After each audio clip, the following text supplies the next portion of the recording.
ஆண்டவரை நோக செய்ய மட்டும் நான் பயப்படாமல் இருந்தால் நான் ஒரு பாவியாக, பெரிய பாவியாக இருக்கவும் விரும்புகிறேன் அம்மா. சொல்லுங்கள், கடவுள் மேல் கொண்ட அன்பினால் ஒருவன் பாவியா இருக்க முடியுமா? நீ என்ன சொல்கிறாய் மகளே? நீ சொல்வதை என்னால் கண்டுபிடிக்க முடியவில்லையே. அதாவது இரட்சகராயிருக்கிற கடவுளால் நேசிக்கப்படுவதற்காக ஒரு பாவத்தை கட்டிக்கொள்வது. இழக்கப்பட்டவன் ரட்சிக்கப்படுகிறான் அல்லவா? இரட்சகருடைய அன்பான பார்வையை பெற்றுக்கொள்ள அவரால் நான் ரட்சிக்கப்பட விரும்புகிறேன். அதற்காகத்தான் பாவம் கட்டிக்கொள்ள விரும்புகிறேன். அவருக்கு அருவருப்பு ஊட்டும் படி பாவத்தை செய்வதற்கல்ல. நான் இழக்கப்படாவிட்டால் அவர் என்னை எப்படி ரட்சிப்பார்? அன்னம்மாளின் வாய் அடைத்து போகிறது. அவளுக்கு என்ன சொல்வதென்றே தெரியவில்லை. வாக்கின் அவளுக்கு உதவுகிறார். அவர் புல்தரையில் திராட்சை கன்றுகளின் தாழ்ந்த வேலிக்கு பின்னால் சத்தம் இல்லாமல் அங்கு வந்து, அவர் உன்னை முன்கூட்டியே ரட்சித்திருக்கிறார் மகளே.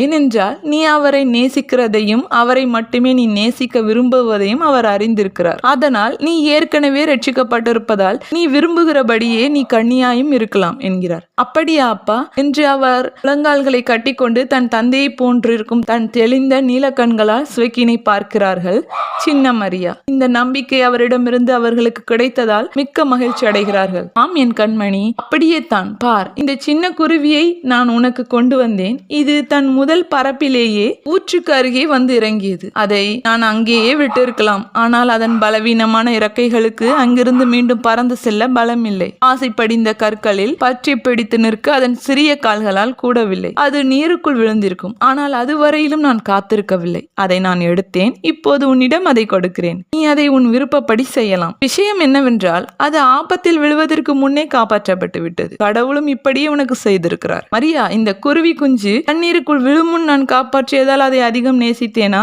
அல்லது விழுந்த பின் அதை எடுத்திருந்தால் அதிகம் நேசித்திருப்பேனா? இப்போதே அதை காப்பாற்றியதால் தான். ஏனென்றால் அது குளிர்ந்த நீரில் விழுந்து கஷ்டப்பட நீங்கள் விடவில்லை. கடவுளும் நீ பாவம் செய்யும் முன்னமே உன்னை காப்பாற்றியதால் உன்னை கூடுதல் நேசித்திருக்கிறார். நானும் என் முழு இருதயத்தோடும் அவரை நேசிப்பேன் அப்பா, முழுமையான இதயத்தோடு. என் அழகிய சின்ன குருவியே, நானும் உன்னை போல்தான். நம்மை காப்பாற்றியதால் ஆண்டவர் நம் இருவரையும் சமமாக நேசித்திருக்கிறார். இப்போது நான் உன்னை வளர்த்து போக விட்டு விடுவேன். நீ காட்டிலும் நான் தேவாலயத்திலும் கடவுளின் புகழை பாடுவோம். நாம் அவரை பார்த்து, ஆண்டவரே, எதிர்பார்க்கிறவர்களுக்கு நீர் வாக்களித்தவரை அனுப்பியறலும் என்று சொல்வோம். அப்பா, என்னை எப்பொழுது ஆலயத்திற்கு கொண்டு செல்ல போகிறீர்கள்? விரைவிலேயே மரியா. ஆனால் நீ உன் அப்பாவை விட்டு பிரிவதற்கு வருந்தவில்லையா? வருந்துகிறேன், அதிகம் வருந்துகிறேன் அப்பா. நீங்களும் அங்கு வருவீர்கள் தானே?